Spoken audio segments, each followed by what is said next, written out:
আমরা শুনি, বিশ্বাসও করতে চাই যে সহসা নির্বাচন হবে ফেব্রুয়ারি মাসের প্রথম সপ্তাহে।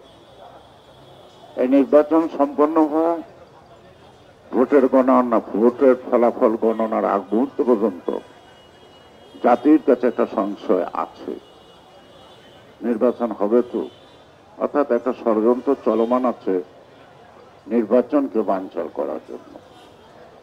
সেই কারণেই আমাদের একটু সতর্ক, সংযমী এবং ধৈর্য ধারণ করার প্রয়োজন আছে। এই জন্য এই গণতন্ত্রকে আনার জন্য আমরা একটা দায়িত্বশীল দলের নেতা কর্মী হিসেবে আমরা সতর্ক সজাগ থাকব এবং কারো পাতানো ফাঁদে বা কারো পাতানো কথার উত্তর দিয়ে যাতে গণতন্ত্রে ভুলণ্ঠিত না হয় এবং নির্বাচনটা সুষ্ঠু হওয়ার ক্ষেত্রে যেন নতুন করে কোনো চক্রান্তের ফাঁদ পেতে কেউ সফল না করতে পারে। আমি ভাবছিলাম যে আজকের দিনটি সারা দেশব্যাপী যেভাবে জন্মদিন পালন হয় সেভাবেই হবে, কিন্তু কালকে যখন অবগত হলাম যে না,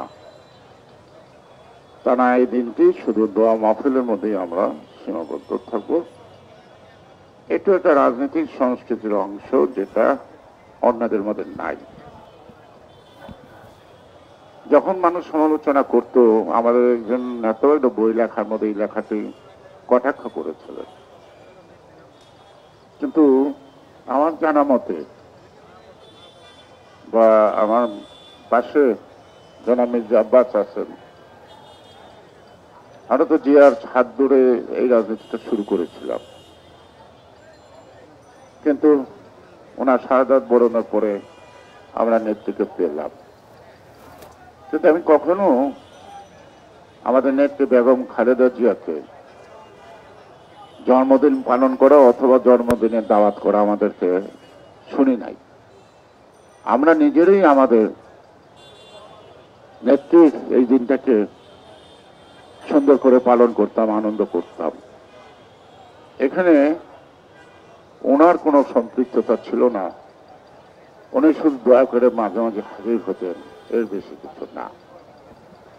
আজকেও তাই, আমরা শেষভাবে এখন দোয়া করব, আল্লাহ দেবে তিনি যা চান পৃথিবীতে তাই হবে। আমরা তাদের কাছে কি চাইব, যে গণতন্ত্রের জন্য আপসীন নেতৃত্বে তিনি অভিষিক্ত মাদার অফ ডেমোক্রেসি হিসাবে। কিন্তু যত রক্ত ঝরুক, যত জীবনই যাক, এখনো গণতন্ত্র আমাদের হাতের নাগালের বাইরে।